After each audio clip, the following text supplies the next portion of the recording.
All right. Let's begin with a mindful noticing.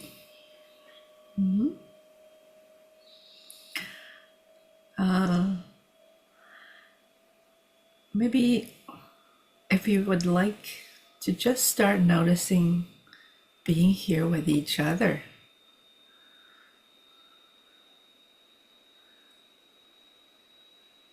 Notice what comes up as we pause and examine this moment. Maybe be curious with what's the first-hand information we're capturing right now. Images, sounds, body sensations, and see if you can differentiate what's coming up as our brain, our system automatically process or receives that information, first-hand information coming from here and now. It might be feelings of familiarity or feelings of unfamiliarity. Could be associations, could be memories, thoughts.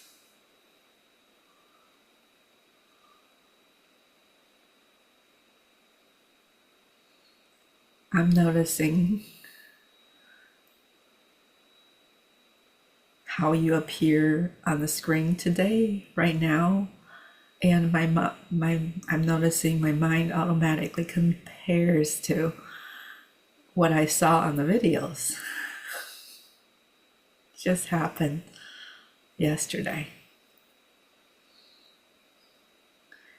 And I'm also noticing some really comforting feeling, sensations.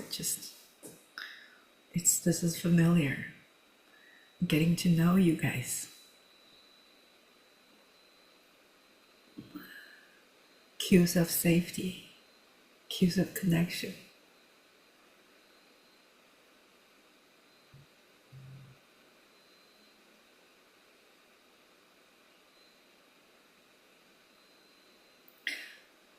As you're curious or continue to observe this experience of combining the present input and active processing, maybe I'd like to invite you to appreciate how wonderful our systems just do that automatically, so diligently.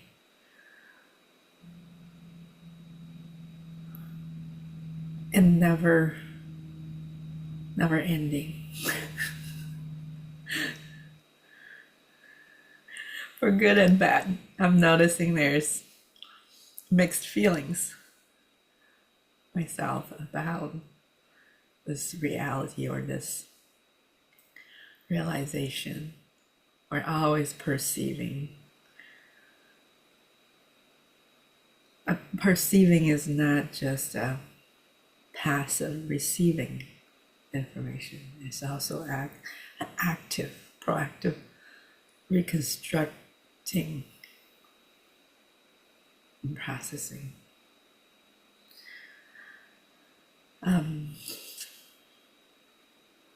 With that, maybe I'd like to invite you to just take a moment to pause that exercise and just check in with yourself. Notice how you're feeling. Notice, is there anything you anticipate or would like to get out of this session, or you're just being here open to whatever happens. Maybe just, okay, I guess, notice the feeling tone of this moment with this meeting.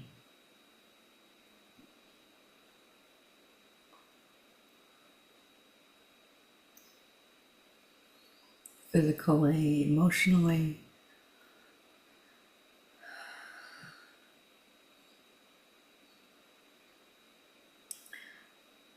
Take as much time as you need. And when you're ready, I'd love to hear if you're open to sharing your experience.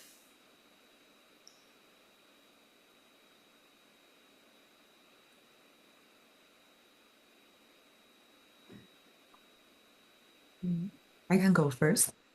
Go ahead.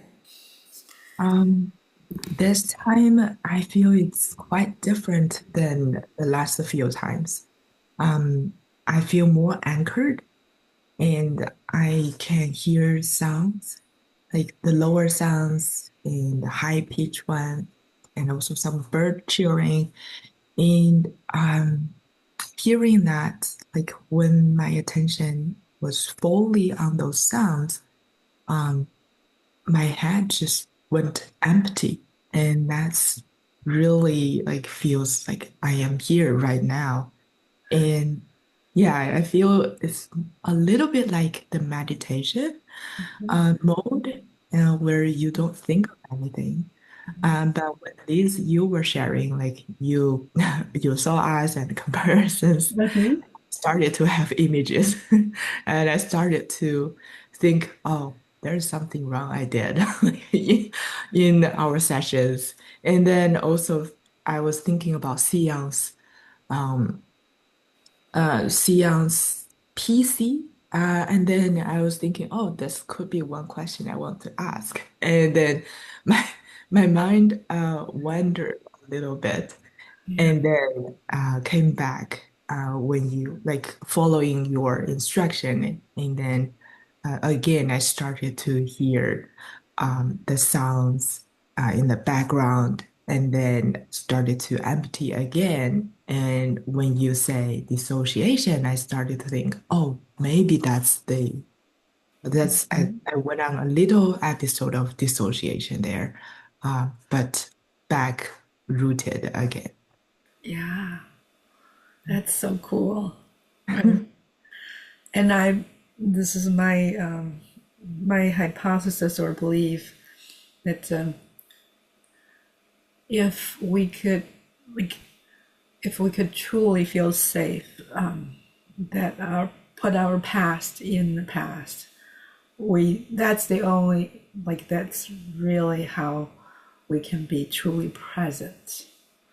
Otherwise, our mind constantly is comparing past, planning future. Like, the mind is active, trying to help with something. What else can I do? What can I? How can I learn, or how can I prepare? I and being able to, I guess, doing the work you've been doing, clearing a lot of the kind of really deep layers of stuff that kept you from feeling truly safe, more than that can fade away. That anxiety, that need to be prepared, or to the mind to do something, doesn't have to be here anymore. And our mind is just so good at traveling time wise, constantly wanting to add some value. That's just our human nature.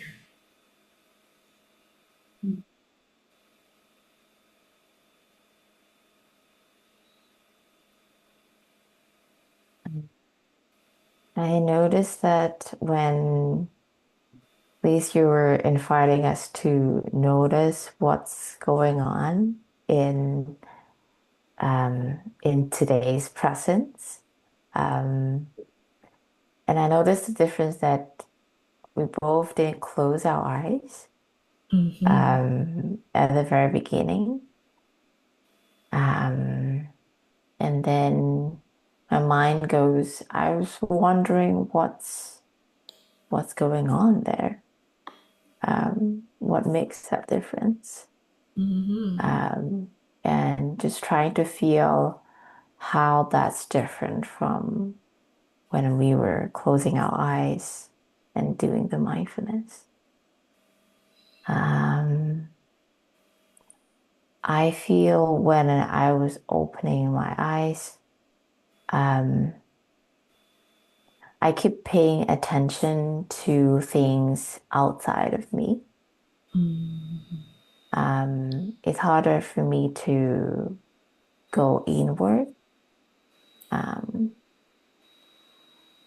and at the later part, when I start to close my eyes, um, I notice that um, things start popping up, thoughts starts popping up related to uh, a case, like a client that I met yesterday. We did our first reprocessing session, and then a lot was coming up, feeling stuck. And I noticed that my mind is still trying to help with like figuring out what's going on. Should I do something? Should I not do something? Um, and also noticed the tightness in my neck, which had been like that since yesterday. Um, and how that makes me feel when I notice that. Yeah, that's Great what awareness. what was going on. Yeah. Good, good observation.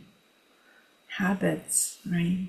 Habit, habitual patterns. We close our eyes, or just it's maybe we were taught, or maybe we were trained. Mindfulness can only happen when we close our eyes.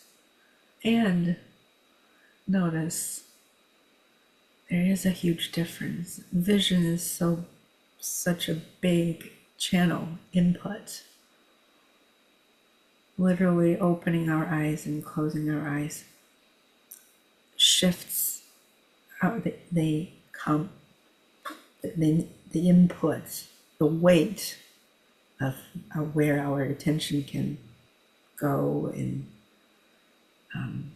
what information is coming in, right? It's a Mm. filter.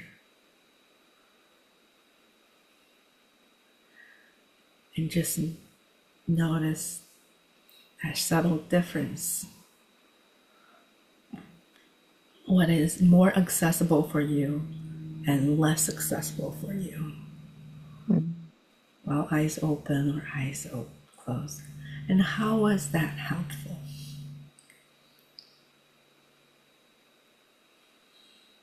Adaptation, right? It comes back to the nature of we are all adaptive. We all process information differently. Some people very differently, some people slightly differently. Some channels of information are given higher weight than others are less prioritized, and this constitutes our patterns.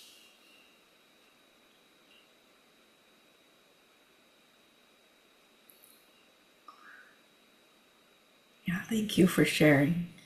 As I said, immediately as you showed up, my brain started comparing. I didn't know what I would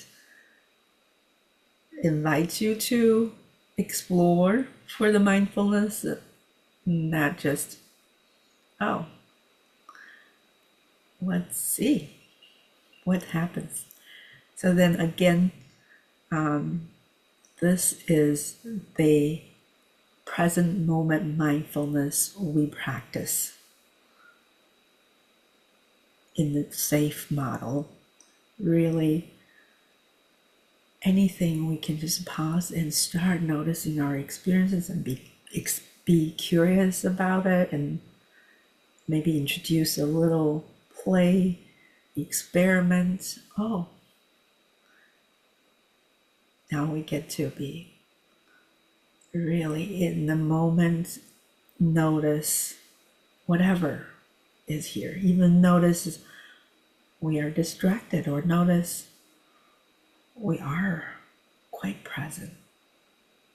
Really taking in just the present information, or we are just taking just a sliver of the reality coming in, and we have so much to link to that, and our mind is so active, or not necessarily mind being active, just what's stored in us is getting stirred up, triggered, or brought up.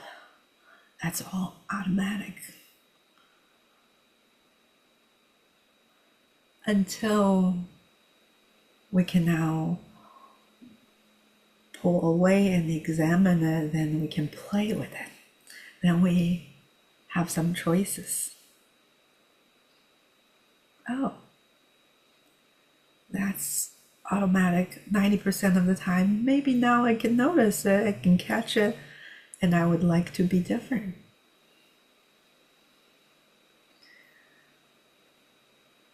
Both are okay. Which really serves you moment by moment, right? Just because it was adaptive and helpful in the past, does it still serve me? To be very external oriented, and as long as my eyes are open, I can't check in, or it's harder to access my internal experience. Anyways, I'm also noticing a big part of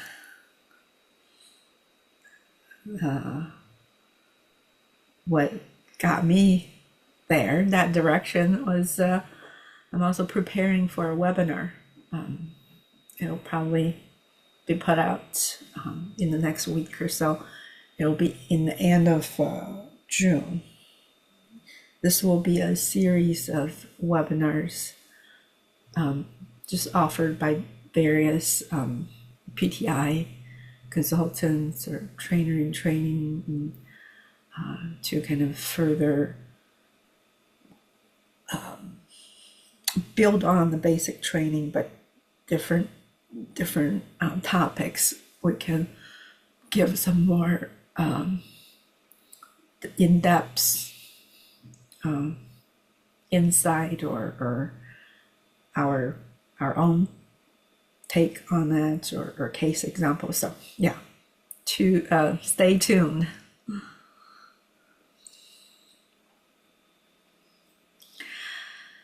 All right, today is our 7th meeting. How was this month's practice? Any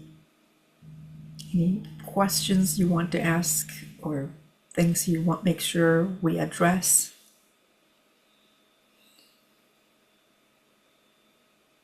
I have a question. It's also it's about a client I was seeing. I had I had 2 sessions with her, like one preparing everything and one processing. And during that process, at the beginning, I Do already. you mind hold that information Mhm. for now? Just like, let's take notes of the thing, build our agenda before we go into the details of each one. Would that be okay? Sure. Yeah. So you have a client you would like to consult on. Yes. Okay. Besides the review of the practice. Yes. Okay. How about I just write them down? Build an agenda right now. Or is there a specific question related to that case? Yes, there's a specific question. Okay. Right.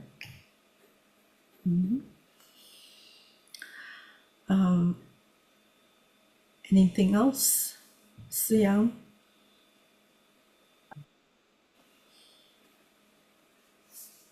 Questions about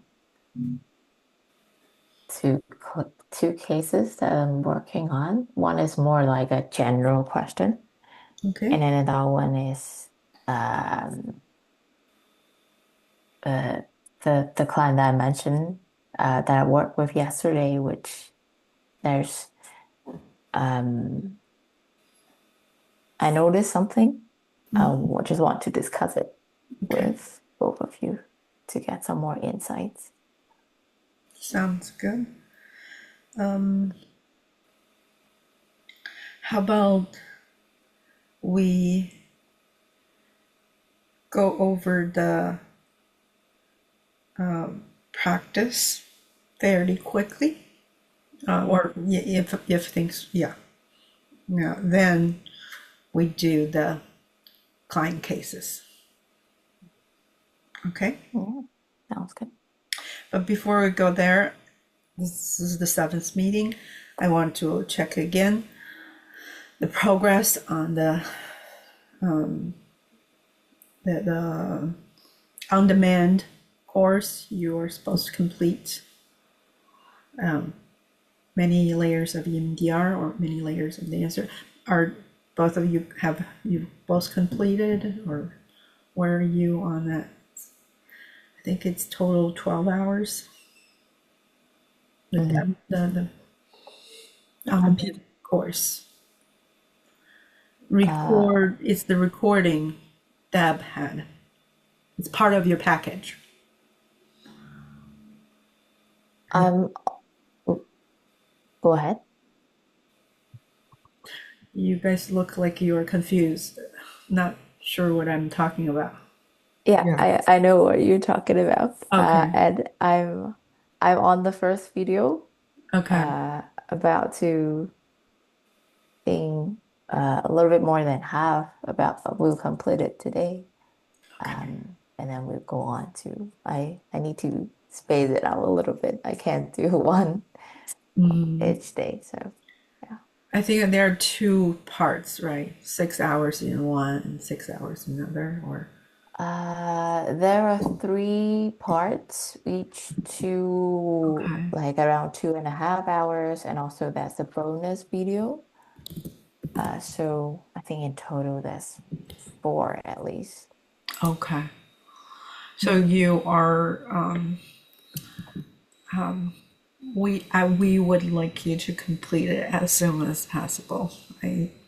Okay. So give it a little more priority in the next months. Because reviewing that, you would have opportunities to come here to ask questions, or as you reflect on your practice and your clients, as you were reviewing, you review the video, you get to deepen or clarify things. Lyla, are you now aware of what we're talking about? Yeah, because I bought a lot of packages and I was like, I think before our consultation and this training, I actively finished a lot. So I don't know if I have finished or not, but it's already 6 months past. So I need to go back and check. That's many Oh, I see it. It many says layers of the EMDR. many layers of EMDR. Yeah. Okay, Yeah. That makes you're sense. You're only required to go through once, but if you would like, it doesn't hurt to review more. But good. Sounds like you've completed. And no, not really. I see it. It's 20% complete in progress. Okay. So Very need a specific. little need a little plug, both of you, this coming months. And another part of this package was the required reading of Dr. Francine Shapiro's book. Did you guys, where are you on that? Um, I'm not sure is that if that's the different book than the manual, right? It's an actual book. I haven't. I can start. Yeah, I haven't started Yeah. that as well. Okay. So the point of reading that book is it's the standard how Brett Francine, I think that's the second version, second edition, how she presented. That's the base of everything everyone on the market know about EMDR. Different training organizations or may add or may have some like safe model is quite unique. They added or based on that, but you have like a foundation of what everybody would know about standard EMDR. Reading through that, and it will be a good also comparison of what is how is it different from the safe model. Is what really appreciate the additions, the contribution that put into the safe model. You don't have to like 精读 read through every paragraph, but I would highly encourage you to glance or skim through the whole book, the chapters before the end of our time here. Okay. All right. Hope you wrote them down. I'll check again next month. All right. So who would like to go first for the video reviewing this month's practice? I can. Go ahead. Oh, I need to open it.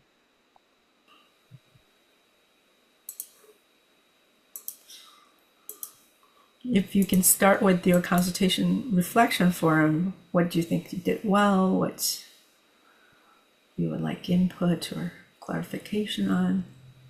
Mm.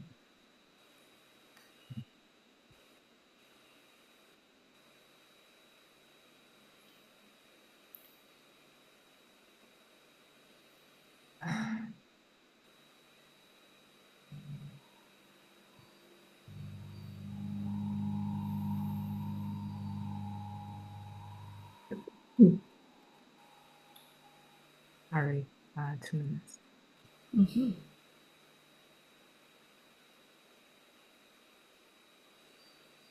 So, in the last session with the Xiang, we went through we started with a new memory from the treatment plan. And actually, the actual treatment plan was like expanded because from the various processing, there were new memories coming out.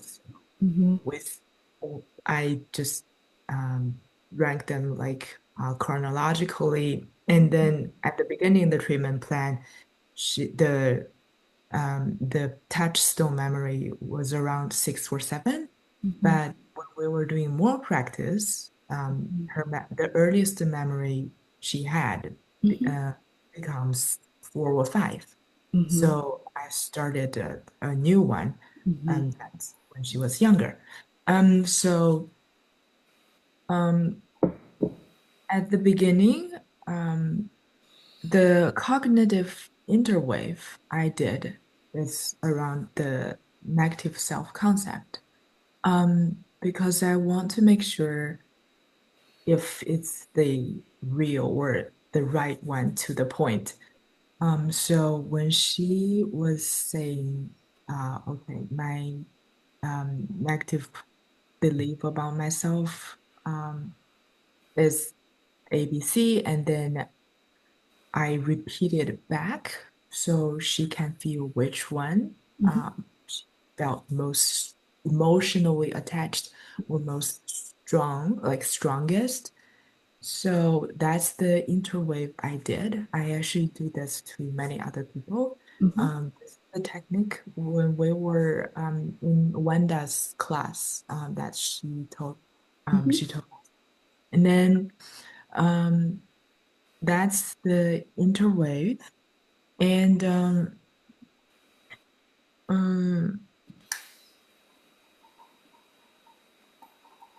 the things I did well is again I followed through the script, and I noticed her physical discomfort. Um, like she kept saying like one of her eyes Mm-hmm. is droopy and feels Mm-hmm. uncomfortable, and that one it could be physical discomfort Mm-hmm. or it could be something came out in the Mm-hmm. session. So um, that leads to another question, like where the client's answer showed up. Well, I feel Sia again, like being very kind. I Mm-hmm. can sense that she wanted to let it pass, Mm-hmm. but um, but we still like, okay, you still feel discomfort. Um, okay, we go back. And still there's one eye, we go back. And then I think we did twice of the processing. Mm-hmm. And I asked like, okay, is that zero? Is that complete gone? And then when the physical discomfort is like zero, like there's no, Mm-hmm. um, so we I will think, okay, that's the complete clearance. So Mm-hmm. that's just something I think I did well. Yeah. And um, the things I didn't do well were things I would change. Is because I think I was over focusing on following the script, like stick to the script. So um, I was I had a little note like on the screen when I was doing the whole Mm-hmm. process to make sure that I follow the script. So, but the thing is, the screen is like taking half of the place, and the script is the other half. And I didn't adjust well. So the first column of the phase 1 to 3 is like hidden. So I just I look at it so to make sure, okay, I didn't go wrong or like I do the Okay. original script. But because this time we were processing the second memory, like the following memory, and I looked at the script and then didn't see the faces. So I went to phase 4, phase 3 accidentally. So after I confirmed with Sia, okay, this is the memory we're gonna take, and I started to ask her, okay, what's easy for you to do, what's hard for you to do, and then all of a sudden, oh, I shouldn't ask this, and that's something that I would change for sure next time, and I can do better. And my answer showing up is well, I can show that on the Okay. video, but I guess it's the same if I just talk here. Because I noticed Young kept repeating the same PC after few sessions, like since the beginning of Mm-hmm. um, this certification uh, Mm-hmm. program. And I think Xiang kept saying, okay, it's okay to be myself. And it happened repeatedly, I think at least three times at least. when processing different issues, presenting issues. And she always go to, it's okay to be myself, it's okay to be myself. And even after we processed her touchstone memory, so this time when I heard her say, okay, it's okay to be myself, and I started to, I don't know, I got a very strange feeling just came up. And it could be frustration, but also more confusion. Mm, Um, and during our process, I remember vividly that I was asking myself, so how long does it take, really? mm, Like, because seems like many presenting issues, same PC in attached stone memory, other attached stone memories, and still the same PC. So I started to question like, okay, how many sessions it's gonna take? Because I was in this confusion mode, mhm, so I was a little bit distracted. mhm, Um, and I can feel the urge that I want to, make the process go faster. mhm. What can I do like to make this Yeah, PC room implanted? Like, yeah. yeah, I think this is my answer showing up because Mm, I want to like the to be more quick and efficient. yeah, Wanted to dive into the bottom because I was again in active thinking mode. Like, yeah. why?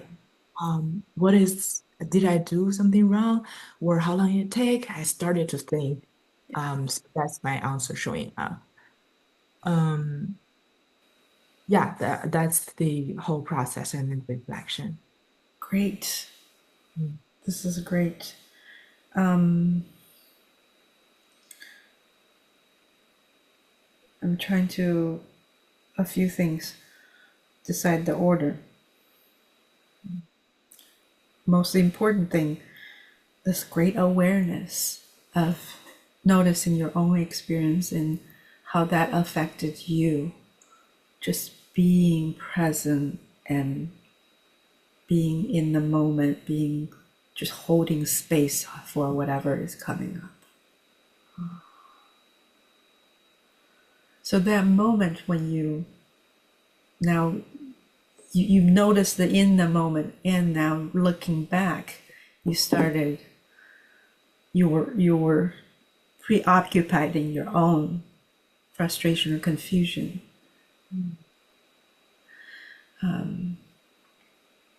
So this happens, right?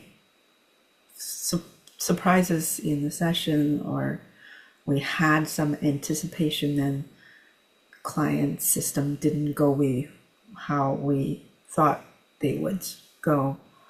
This always happens, and we don't always know the answer right away. And I feel overall, I did review both of your videos, but I got a sense that both of you have a lot more trust this past months in the process, in your client's nervous system, in yourself. Just that I can sense it flowed well. You get a feedback. You like the little decision making points. Just keep going. Or do I go back? Do I check? Right. It just flowed much better with you. Just like you are not looking for anything specific. You are more open to whatever comes up and just allow the system to keep flushing out whatever needs to flow. So that's a general sense. Both of you, I can sense that trust and the okayness to allow whatever happens to happen. And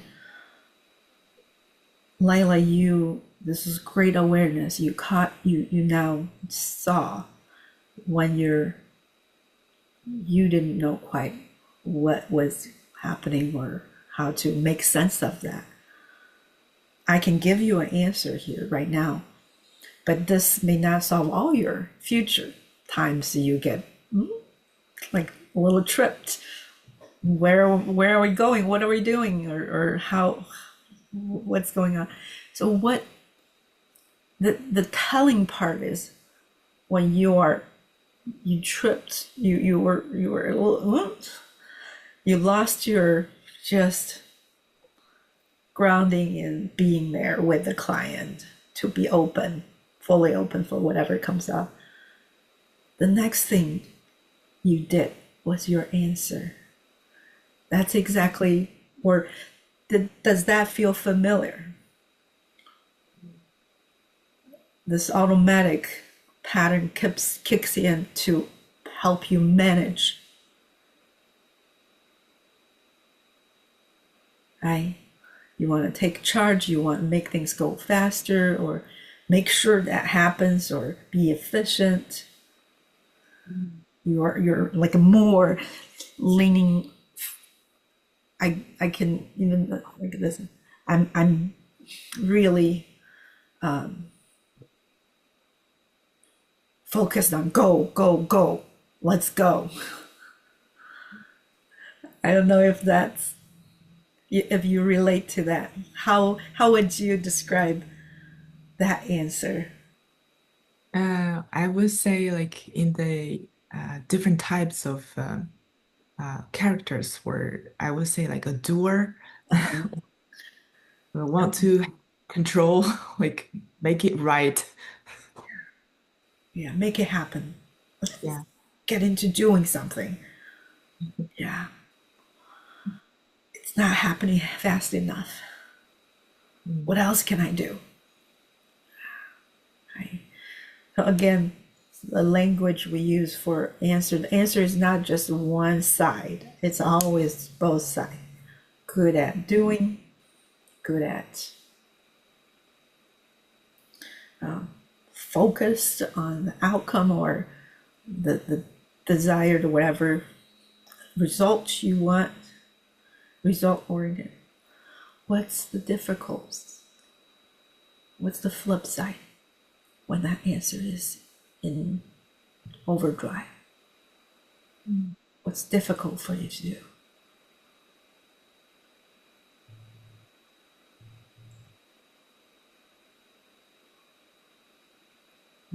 I guess it's difficult for me to really grounded and really open to what's coming out and really listen and feel at the moment. Right. Just like our mindfulness noticing this morning, you just taking a sliver of the input from right now and you started applying all that automatic motion, energy, prediction. You want to just take that a little bit of information from the present and I have to all get going. That motor started running, right? That took you out of that just listening, keep taking in information, keep adjusting,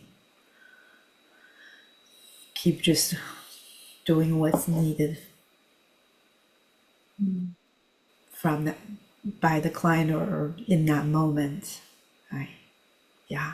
I think of it, it feels like a kind of dissociation. Right. This is the the essence of dissociation is we all do that. Like you experience it's automatic. That it's hard. It's so hard to completely be immersed and just be fully in the moment and just information pops and patterns show up. And then we're wrapped in that automatic patterns, right? So that's, we all dissociate on a different level, but when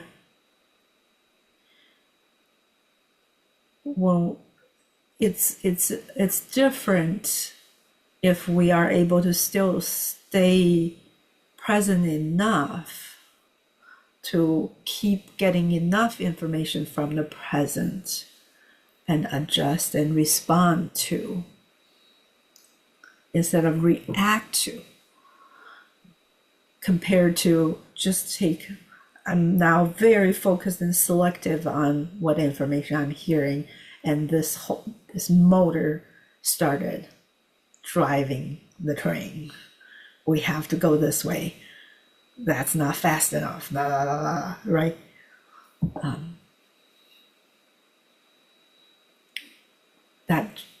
That's you sense the difference. We're really detached from what's happening here and now, and have a separate agenda. That's the key of dissociating, right? You are out of the present. You are not really grounded and taking in and adjusting and responding. So, great awareness. Know that this will probably show up again. Good at getting into the doer mode, have an end result in your mind, so focused, and it's difficult to stay present, stay connected with the other person, other people, maybe even stay connected with your whole experience right now. Right there's that end goal. I have to get there. That takes over, and difficult to be fully open.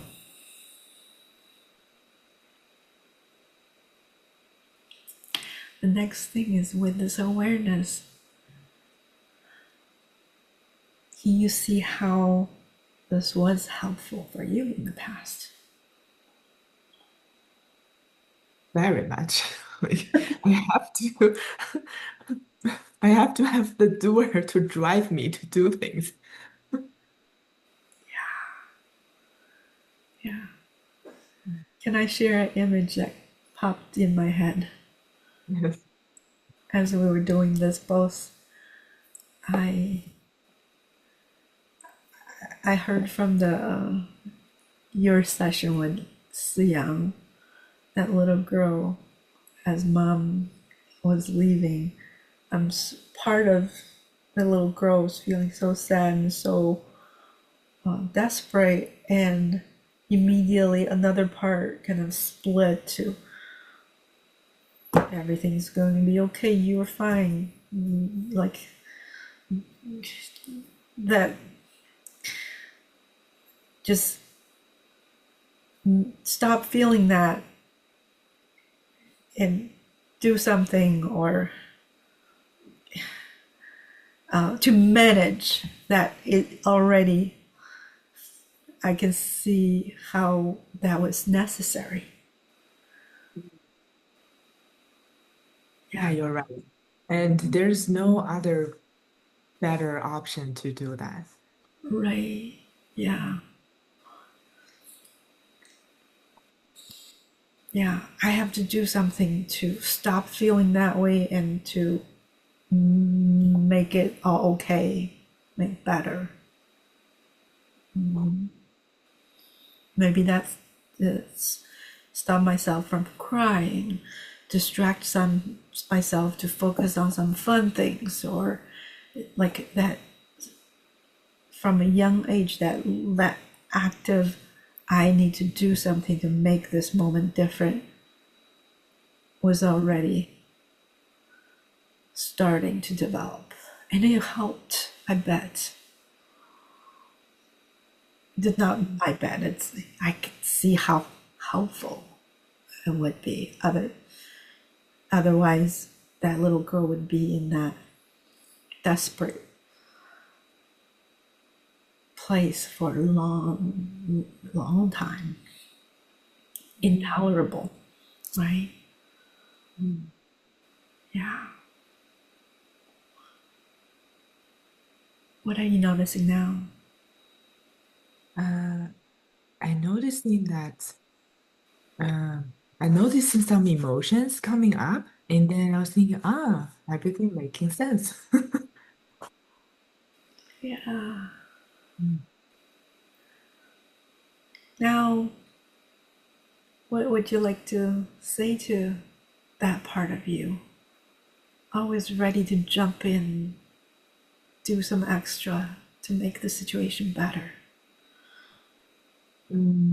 I would like to thank her because for my own practice, like either you be like very actively doing or you accept and then you'll be more, I don't know, like weak. So or submissive kind of character. So I would like to thank her to choose a more positive way of viewing your life or deal with the difficulties. Um, but meanwhile, I would like her to relax and let emotions flow and try to play more. Yeah, yeah. Let her know that it's safe, it's okay to feel some big emotions, Yeah. discomfort. And she Yes. doesn't have to jump in and work that hard anymore. Mm. We're bigger, we can tolerate a lot, and we're still okay. Yes. We're still connected. Yes, I feel very touching internally, and I feel much better. Yeah, this is beautiful. Mm. Thank you, Liz.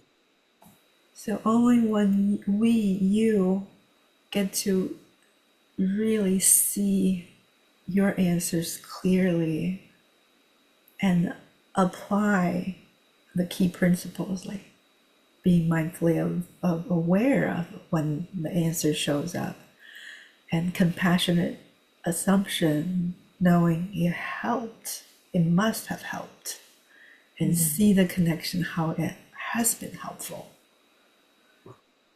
and now offering this true genuine appreciation, thank you, and reassurance, we are okay, we're good now, you don't have to work that hard.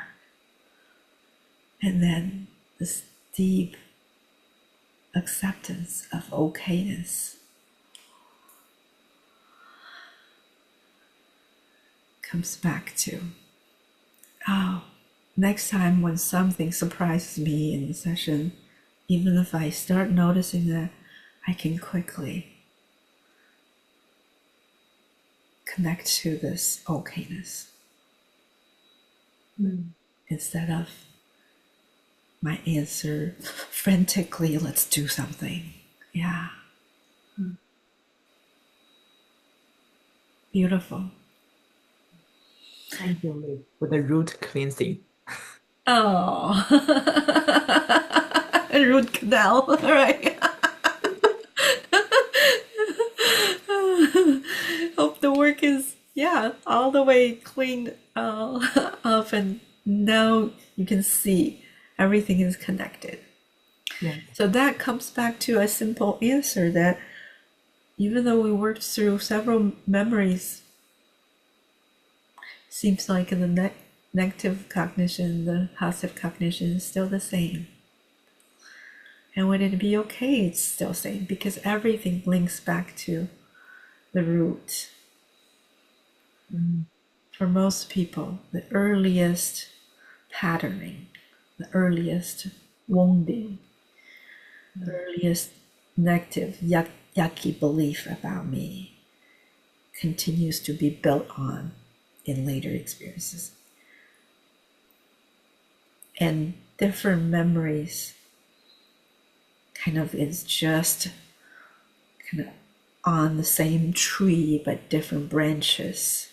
So no wonder if you are really doing a good great job, like seeing the connection of all these memories into the core of how the memory, the events impacted the person's self belief. It's kind of all connected. Sometimes wording could be different. I'm not good enough, or I'm ugly. But eventually kind of built on the same unprocessed or trauma memories continue to reinforce that same yucky belief about self. And then each memory you clean up more, it goes towards positive.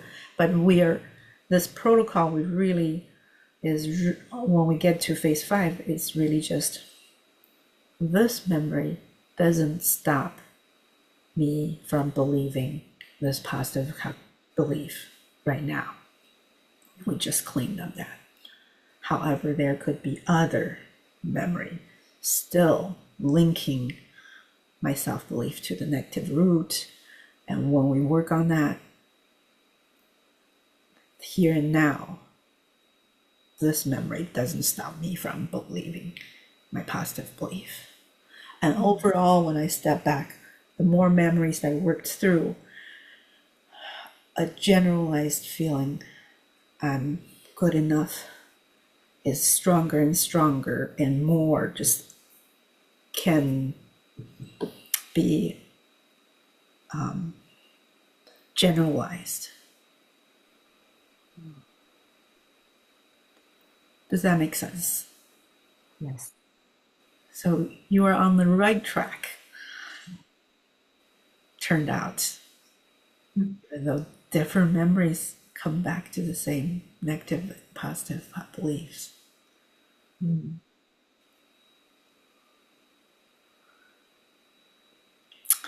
With that, any questions about that? I do want to spend a little time clarifying the language in the. Now we are getting towards the second half. The second half towards the end of it. I want you to leave here with clear understanding of the faces, clear understanding of these concepts. So, Lyla, I heard you started naming what faces you did for this session, but didn't quite give me a clear answer. And the worksheets, whatever, are still a little. Can you please give me, use your own words, all the faces we do, review it, so we just make sure we're all clear on that, on the names of the faces, and when we do the faces. Uh, 8 faces. 8 phases. So, phase 1 is like to make the presenting issues, and phase 2, I phase 2 is like we go like earlier memories, like disturbings, like earlier time and ages. And phase 3 is to bring up the earliest memory and to what image presenting the worst part. And phase 4 is like goal processing and what are you noticing. And phase 5 is to check PC and install them. And phase 6 is like clear, sorry, it's close your eyes and let the PC like install, and do the body scan, and see if any sensations coming up. And if there's no time, we just do a quick closing, and then do the container exercise. What And face then is that? perfect.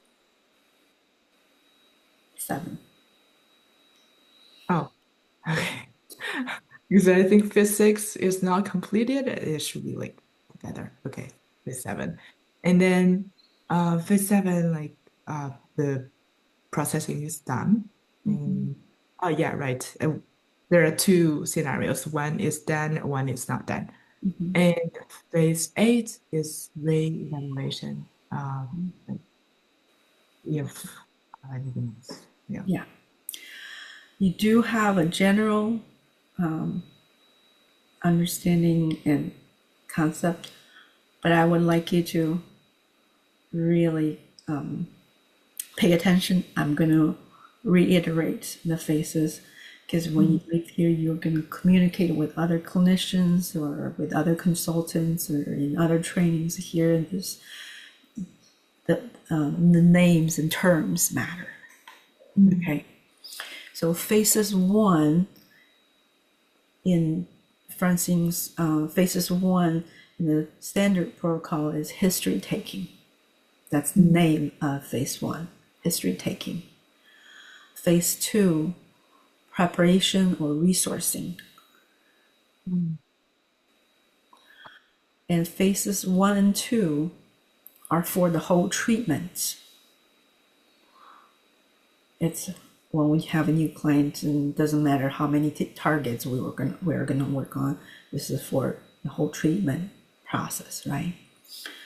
And what's different for the SAFE model is that we really recognize with trauma clients, it's not kind to just dive into history when they don't have enough resources to tolerate, right? So we kind of always do phases 1 and 2 hand in hand, like the answer concept, resourcing activities start from the beginning.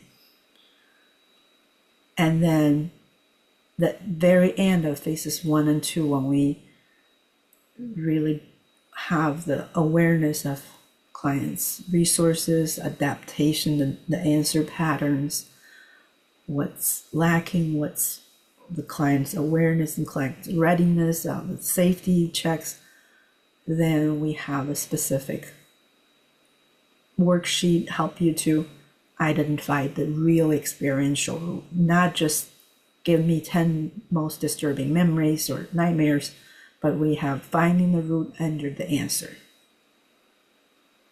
That's considered and of phases 1 and 2. 1 and 2 are always together for us.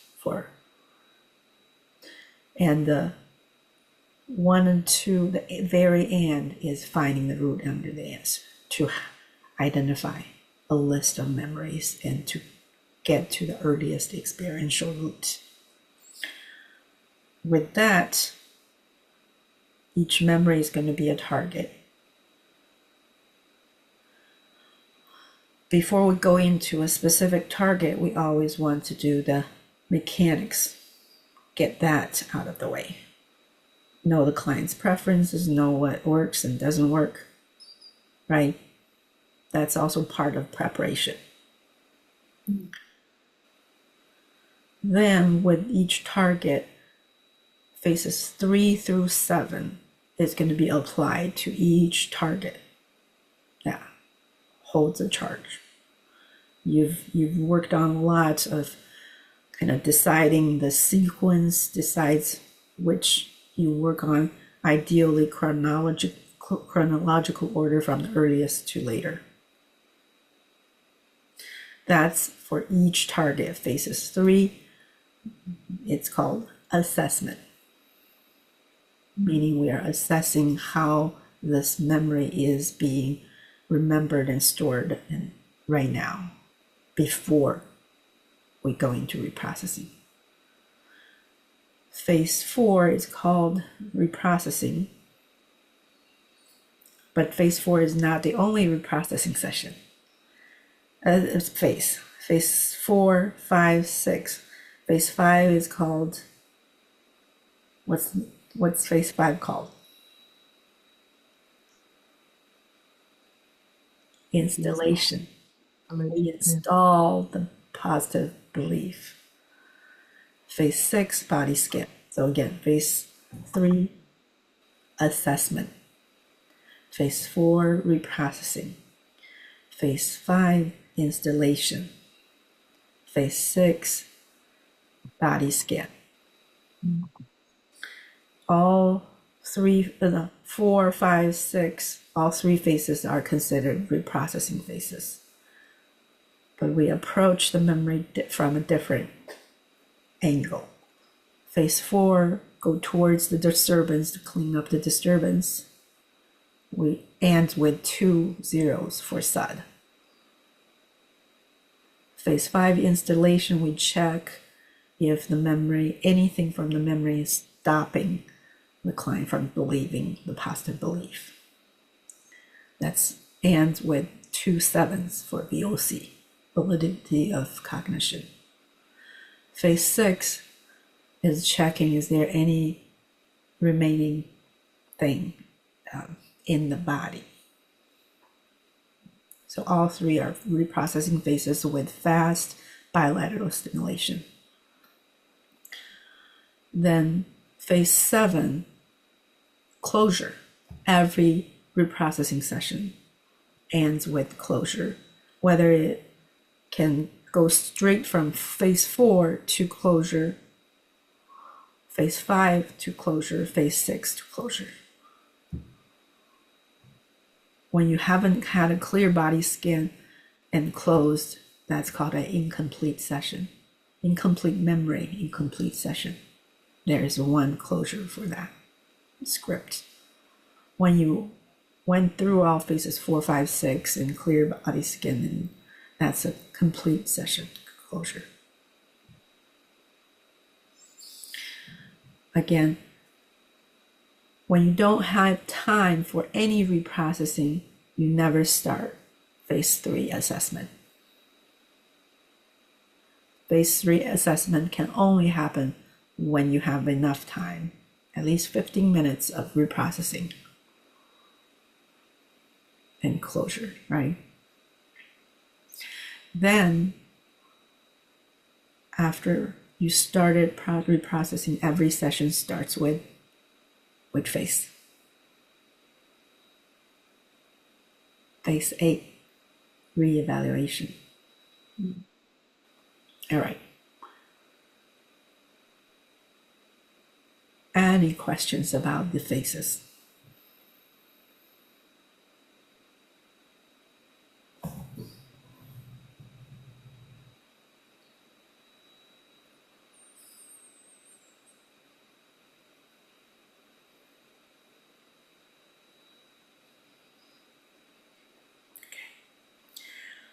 May I ask you both to write it down in your own words, the name of each phases and how that's part of the whole treatment. Like, reflect on what I just reiterated. Kind of you reorganize that information and be specific about the name of the faces, names of the faces, and how that plays into the whole treatment. Yeah. That's part of the assignment for this month. Okay. I recognize this is a little kind of more of a old-fashioned emphasizing memorize the names and the but it's important. Being an EMDR clinician, as you continue to learn more and communicate with other professional clinicians, you have a clear concept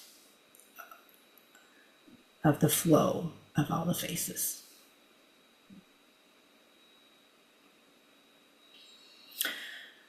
All right.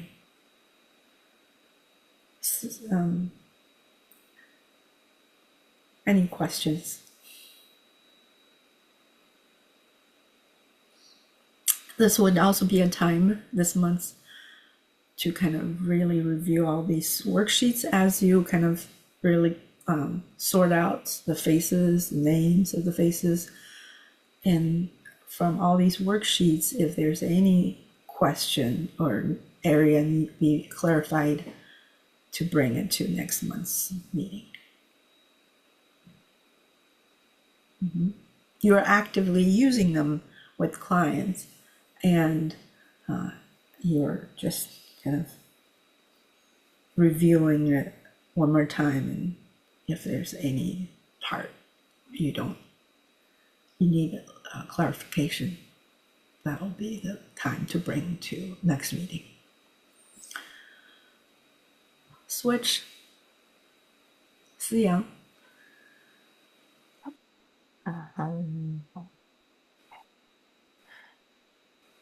So, just as Lyla shared in our session,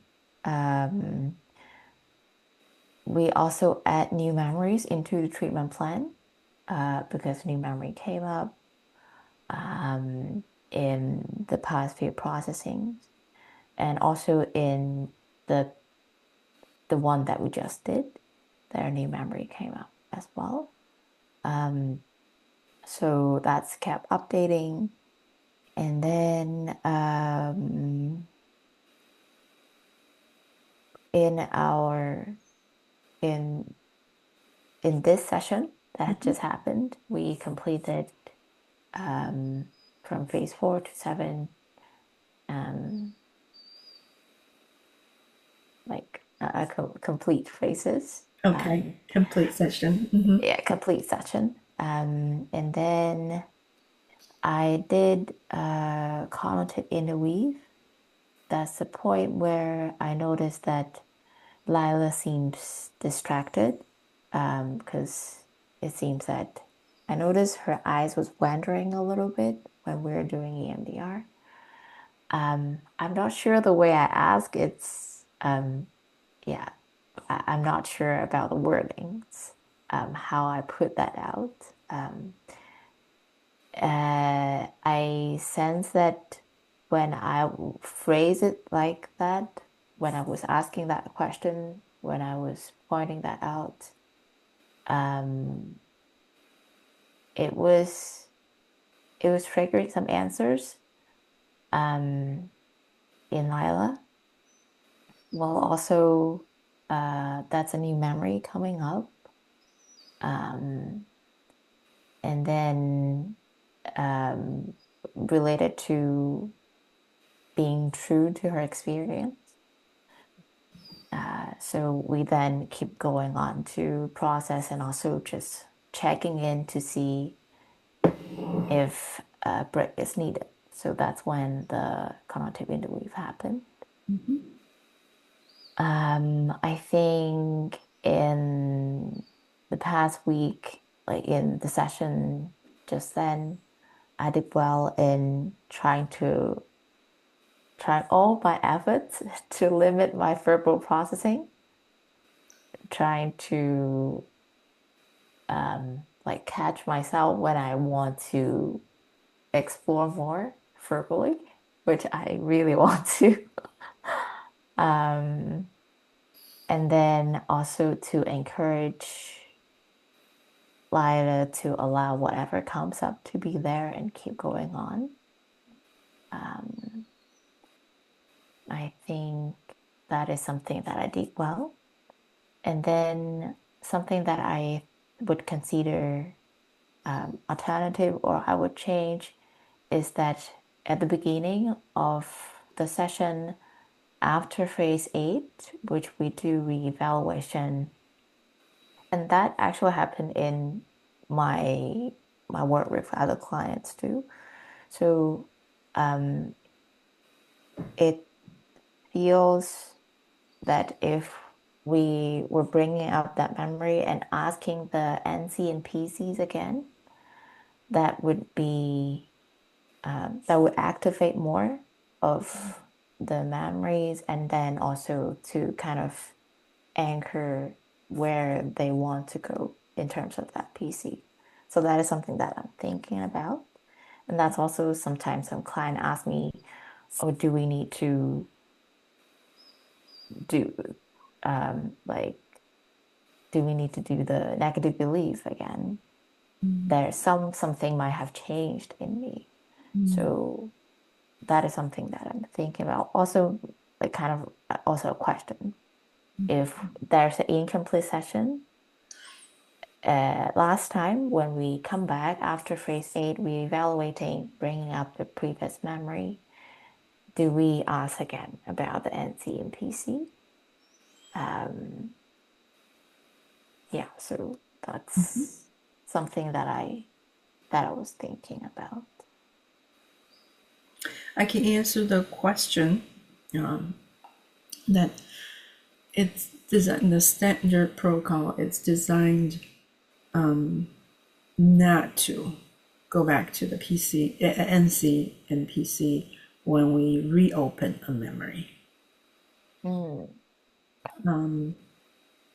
The reason being, doesn't matter if the memory previous, so think about this, the previous processing session, whether it's complete or incomplete, we don't go in the next session assume however that memory is.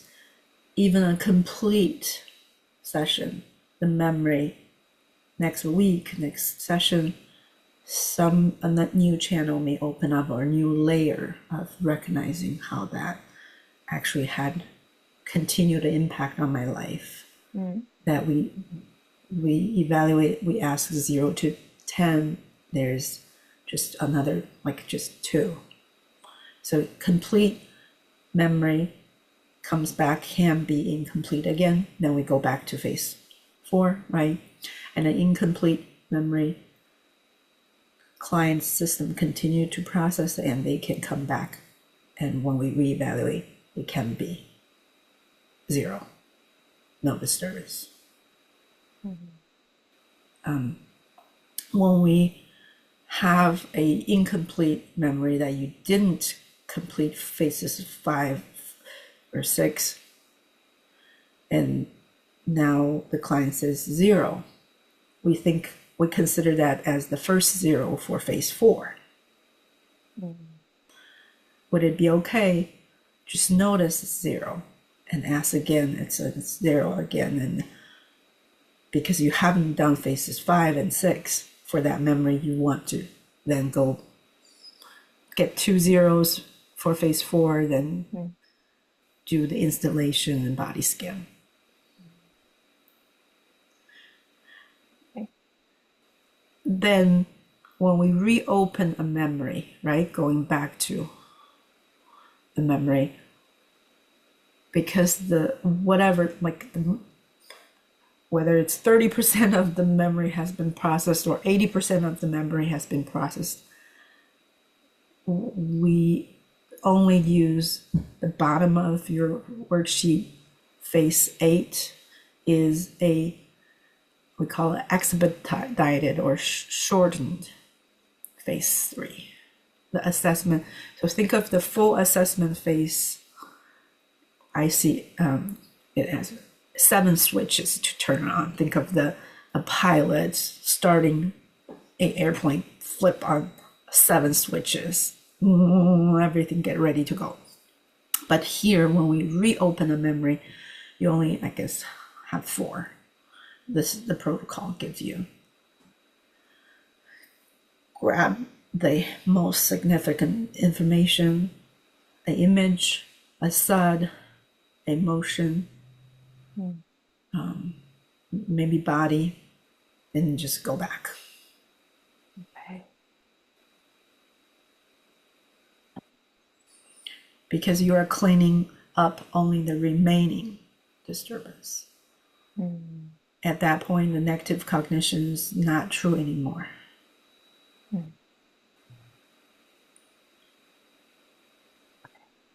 Is that clear? I think it's very helpful to kind of understand phrase 8. It's an expedite phrase 3. The end of phase eight, if you, yeah, when you bring up the specific memory you worked on last time. When you do need to go back, when you notice you completed last time, or and you still have no disturbance, zero, then you don't do that, right? You start a new memory with a full phase three.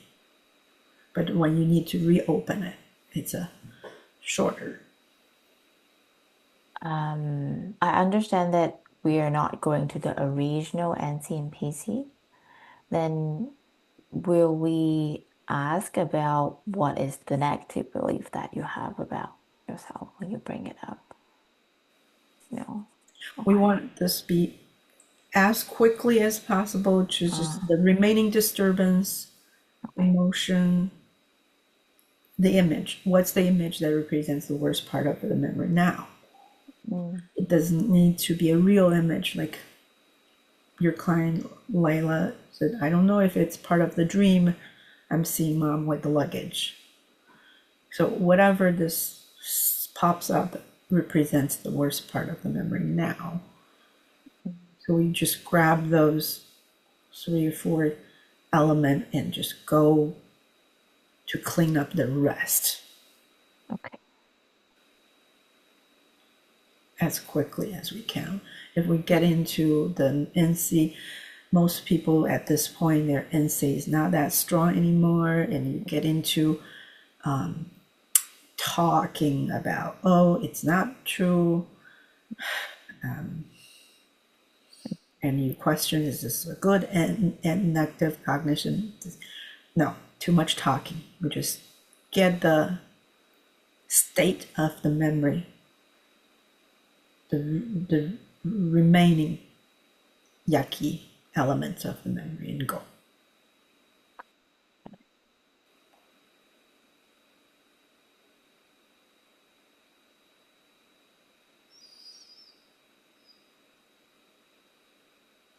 That's actually my questions. Okay? Yeah, the questions. Yeah. How do you feel about staying out of the way, limiting verbal processing? I think I'm getting more comfortable with that and really trusting the process. At the beginning, it was almost like I went to exam, didn't study. Um, yeah, I was feeling like I was not doing my job. If I didn't interpret and Yeah. rephrase Hmm. and repeat the client, what I heard from the client.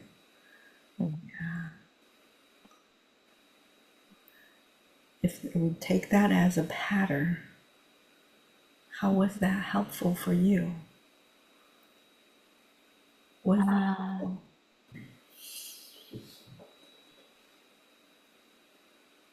I think getting clarity and thinking things through feels safe for me.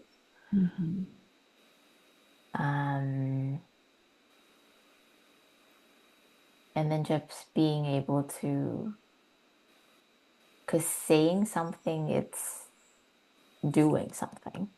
So when I feel frustrated and I can do something about that, that makes me feel that kind of, I'm contributing to the situation, and also I did what I can. I can tell myself that I did what I can to keep myself safe, but it just doesn't work, so that's okay. Yeah. yeah. Can I share a kind of an image that's appearing in my head? Yeah. Now, really, it's a privilege reviewing your practices and knowing more from your history. I see that younger the little girl,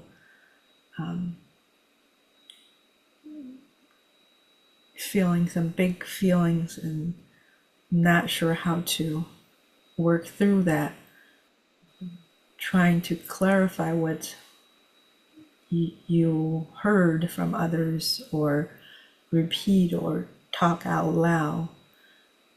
That was helpful for you to have a little buffer from big emotions inside. Or Yeah. what are you noticing now? Sadness. And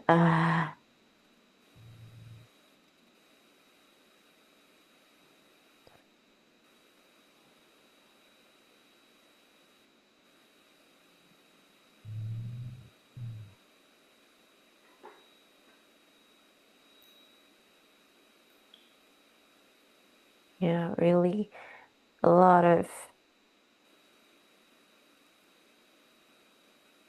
of sadness still. Um,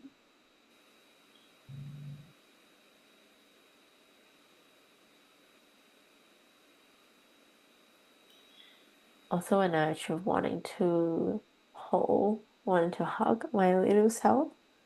Yeah, why don't you use that gesture and just give yourself a squeeze?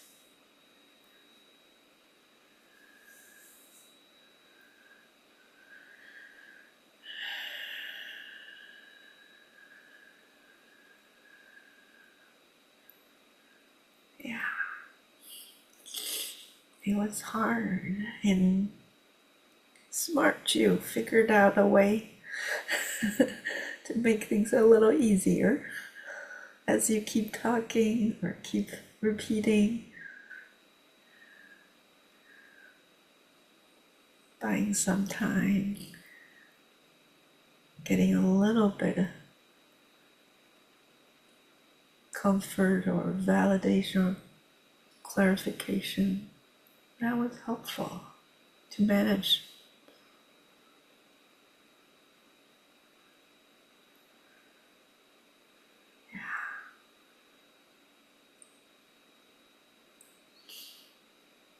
And what's the adult perspective now? What do you know now that she didn't quite know back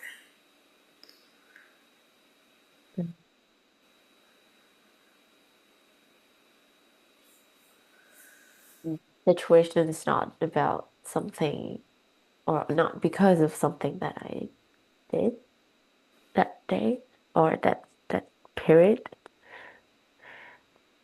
Uh,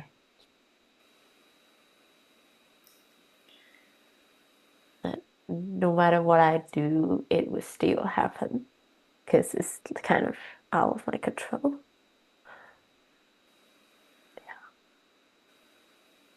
then? And may I offer something?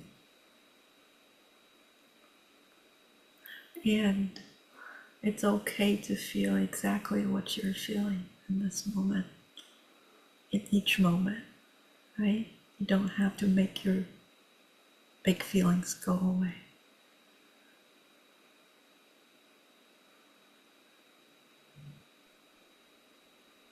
What do you notice now? Uh,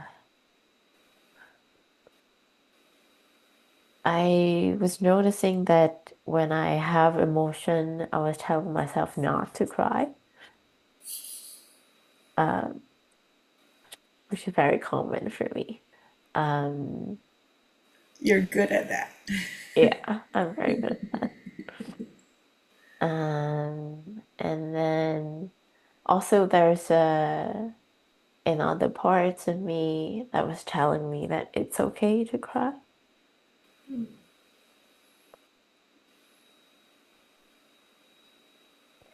I feel that over the years it's getting stronger.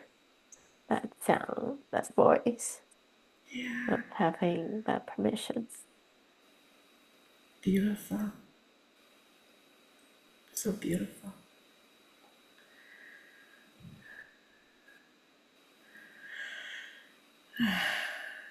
I'm noticing the urge to just take a deep breath, and I notice you did that too.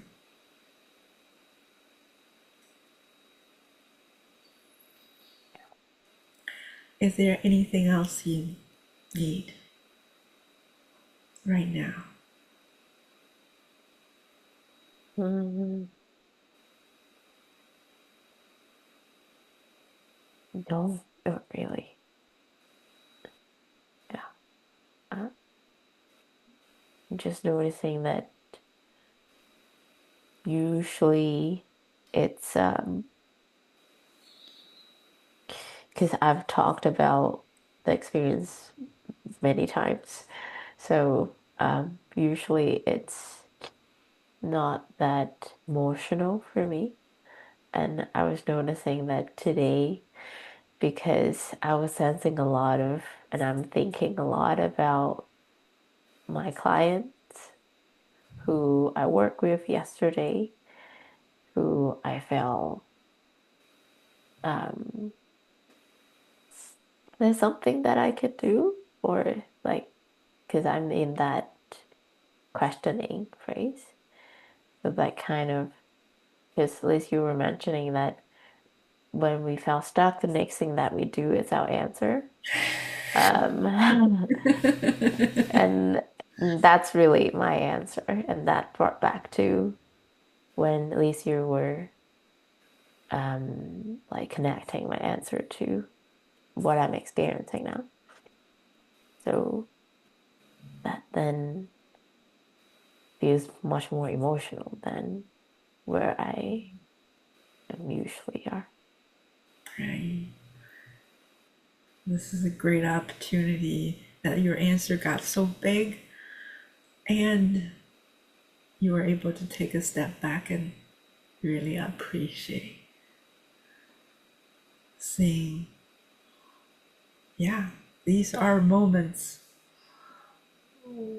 our system just, no, it's not good, it's not right, it's, I have to do something. And our answers are so beautiful to show up, sure enough. Yeah. And with this expanded awareness and compassion, we can provide offer our answers, the genuine appreciation, real reassurance. It's okay, we step back, get out of the way. And then we can take in so much more information, what's really happening and what the client, where the client is at now. We might just need to be where they are at for a little longer before they could see things clearly, or I don't know. Yeah. I'm trying. Or not.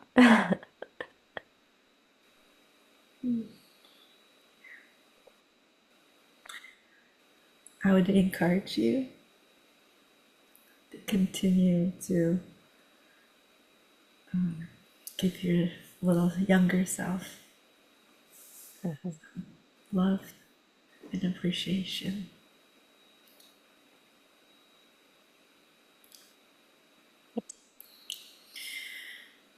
Beautiful, beautiful, beautiful. Yay. Thank you all.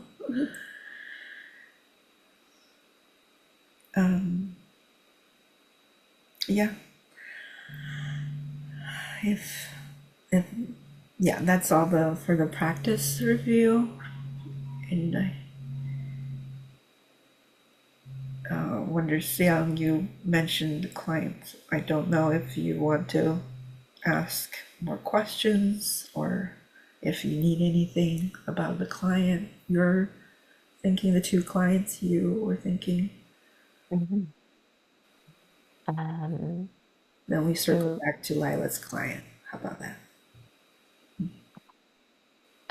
so for the first client, and that's actually a more general question. So this client is going through a divorce Mm. with an abusive husband, ex-husband, and then she was. I'm still meeting with her, and she is going through a court process, like a legal process, and there might be some court hearings in the future. We don't know when yet. Okay. Is it okay for us to do EMDR before or during the court hearing? My concern is that would, because I don't know where I read that about, that some we would avoid doing that because it might affect how the memory be recorded. So I'm not sure Mhm. if that is the case. Yeah. I would say, just like I would say in the basic training, that it's not completely our call. It's a collaboration with the client. We give informed information. We give as much information as we can get for clients. What might happen, and we can't not. Nobody can guarantee what's really going to happen. And Mm. talk about the pros and cons, benefits, and concerns, and the client can decide. Mm. So both ways I've seen. There are clients that they maybe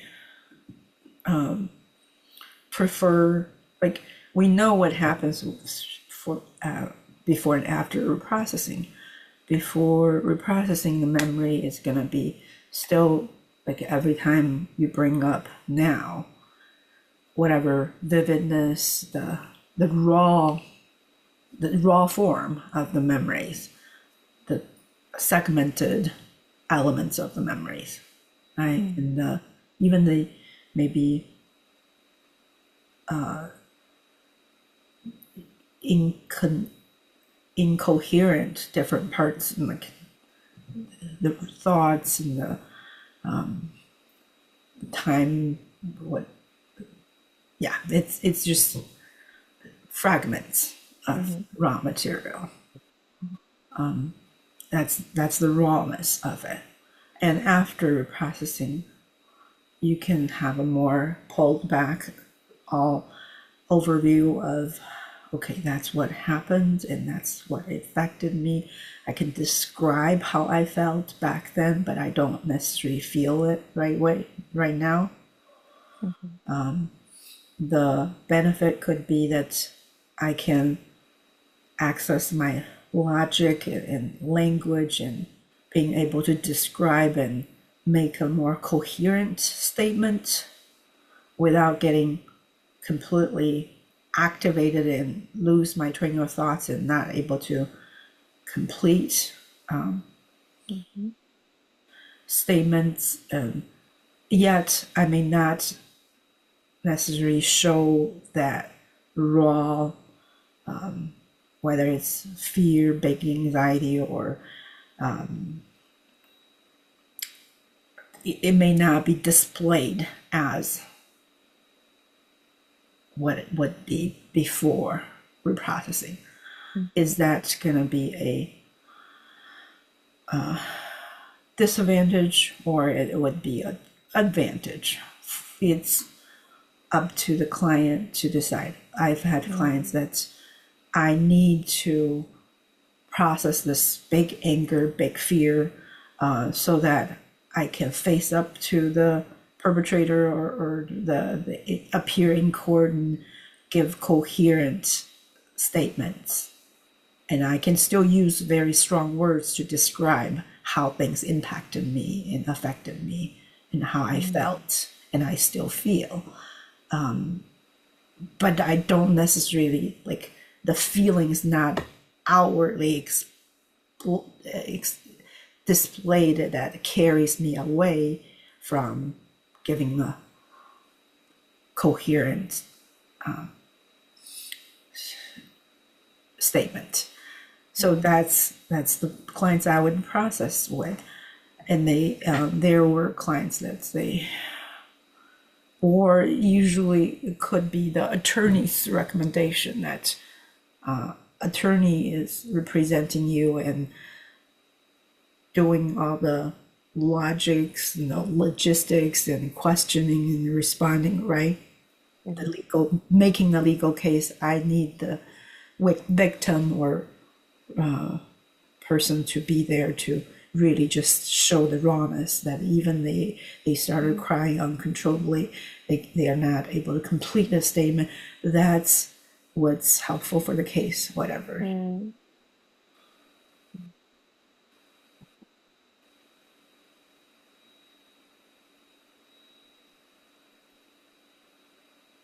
So we give information and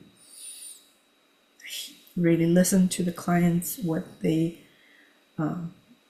need or want, and we try to answer the questions and let them really come to a conclusion, what is more helpful. So basically, as soon as we support them in making an informed decision about whether to go into that or not, Short then answer. that's okay. Yeah. Informed consent. Okay, got it. Or if you know more about the nature of the case, then you could offer, this is my recommendation. I think this would go. But you want to also make it very clear. This is my suggestion, or you may or may not take that. Mm. And that's our boundaries, right? Whether I'm presenting it as something I don't know enough to make a recommendation, I just give you what I know, or I think I know a little more about you and how you're presenting and what the case. I think I do have a recommendation, right? This is us being intentional with our words.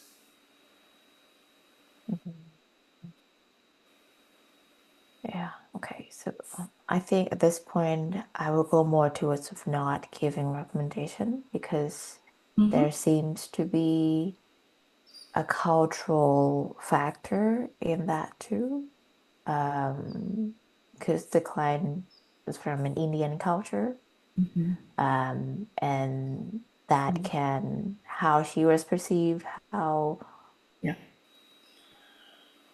yeah, violence is perceived in yeah, marriage can be very different. So, right. It's real yeah, cases are quite complex, right? There are a lot of considerations. yeah. So maybe I'll just explore with the client, let them know what I know, and just see how they would decide. And okay, so that's the question I have for the first client. Um, so the second client, which I met, which we started the reprocessing, the first reprocessing yesterday. We did several sessions of phase 1 and 2, and then do some resourcing. So the main issue that the client is facing is that he can't really feel emotions when things get very, even though when things get very intense. And then uh, yesterday he unveils or like reveals part of the memories that he was actually not always like that, which makes sense. So he was once very emotional when he was little, but then he didn't really get what he wanted, which nobody respond, nobody really see him or hear him out. And then no attention was given to support him. So he figured out that didn't work. So he's then flipped to the other extreme, which sounds like the patterns that we explored, the answer that he shared before, which usually he would push through when things happen until he can't. So as we start the reprocessing, we didn't really go very far. We're still at the very beginning of phase 4. Then he was mentioning that that he noticed there's something that is just at the edge of his attention. He could not figure out what that is, and that was very frustrating for him. So a lot of thoughts have been coming up, but he just couldn't figure out what that is. And he kind of got stuck there. And he painted, like, he shared the metaphor like he was studying in a room using computer and someone came in. He didn't know who they were, but he just sensed that someone came in. And that's potentially a threat or not, but he just noticed that. So I didn't explore with him. I really want to, but I hope. And then we'll just go with that with several sets. I didn't do a cognitive interweave because it's near the end of the session. So we just shelve that, close the session at that point, and then we will explore more. So it's more of I want to put it out there to discuss or to ask what comes up. What are you noticing when I was describing that? Kind of wanting to have some insights or yeah. Hearing what you just described, several thoughts were coming up, but I think most prominent right now is just layers and layers of people's answers. And developmentally, it piled on because the answers were only meant to manage one aspect of life, to get it okay, get it better, but then it comes with side effects, consequences. Yeah. So first, sounds like the answer was getting loud, getting big emotions, and try to get support and attention. That didn't work out, or maybe even it worked to the opposite.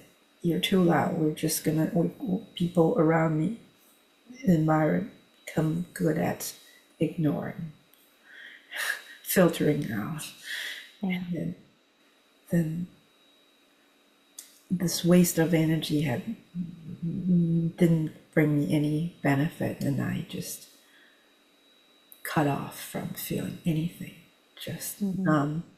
And maybe I'm hearing maybe using the mind, using the logic, figuring things out. Yeah. What else can I do? Or what else can I think, figure out? Like the mind is separated from the body, that the mind has to come up with more solutions. Mm-hmm. And is the the nature of frustration, that Mm-hmm. I'm not comfortable with just perceiving or noticing what's here, and I'm frustrated. I'm not somewhere else, or I'm not Mm. some state different from whatever. It's here, something is here, something is big, or something is needing my attention, but I'm not ready to do that. I'm going to cut off, but I'm frustrated. I'm not being somewhere else or being somewhat different. Mm. And that frustration keeps putting pressure on my mind to figure something out or do something about it, or distract or think harder. I Yeah. need to make something different. So what I always say is, the comes back to the present moment mindfulness. What's the topest, the layer on the very surface? Can we bring some attention and awareness to just that layer Mm. and stay with that, and see if the client is able to observe and be curious. Mm. As they start to be curious just about this, oh, you're good at getting frustrated. Mm. If you don't know or you can't figure out, this frustration seems trying to help with something, Mm. trying to make things different. So I wonder, how did you learn to become good at getting frustrated with yourself, pushing yourself to do more or work harder, the mind to work harder? Mm. As they become curious, maybe they get to just observe. There's that just being more curious about that moment in experience. There's something potentially is here as a threat. I can't be with that, so I don't know. Mm. But it's the power of the present moment awareness. Mhm. Instead of wanting this to be gone or different, to I have to know, can I just notice, observe, be curious? Mhm. And as their attention being fully present and observe, a lot of good stuff can happen.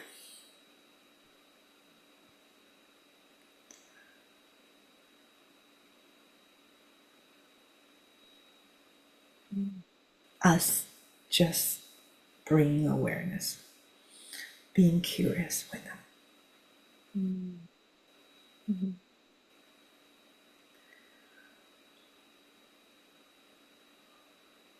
It's a great insight of being feeling certain emotion is also an answer.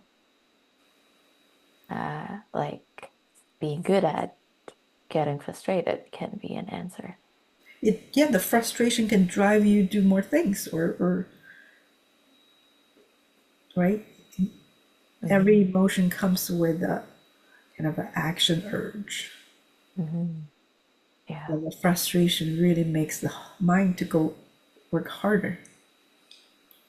More Yeah. pressure on me.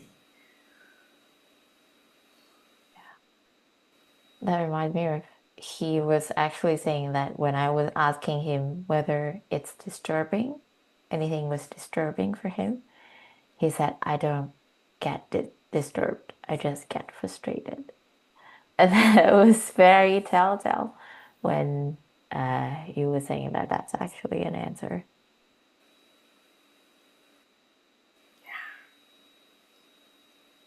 Great. We're just closing to the end. Lyla, do you, why don't you just ask the question about your client? Okay, I'll be very quick. So it's just a very strange client. So she came to me and then kept telling me I took care of everything. And then she just want to check if there's anything else left. So I did a EMDR, and then You when took her what? She said you took her. uh, Oh, uh what did the yeah, client say? Uh-huh. oh, she like when I asked her like, is there still any feelings? Where she's like, oh, I took care of that.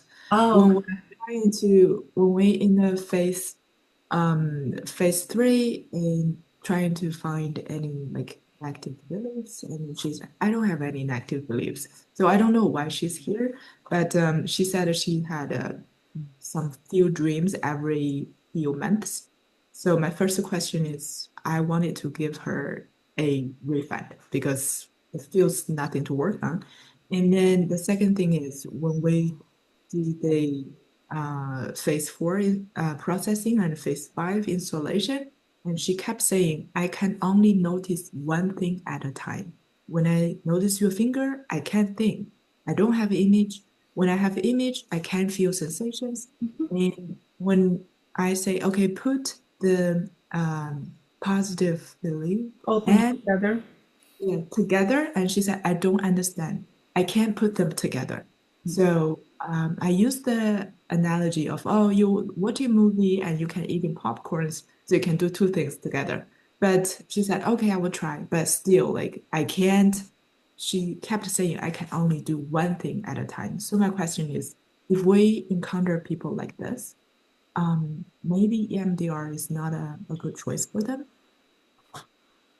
Well, first of all, I would really investigate that if that's how their nervous system works, that's a pattern.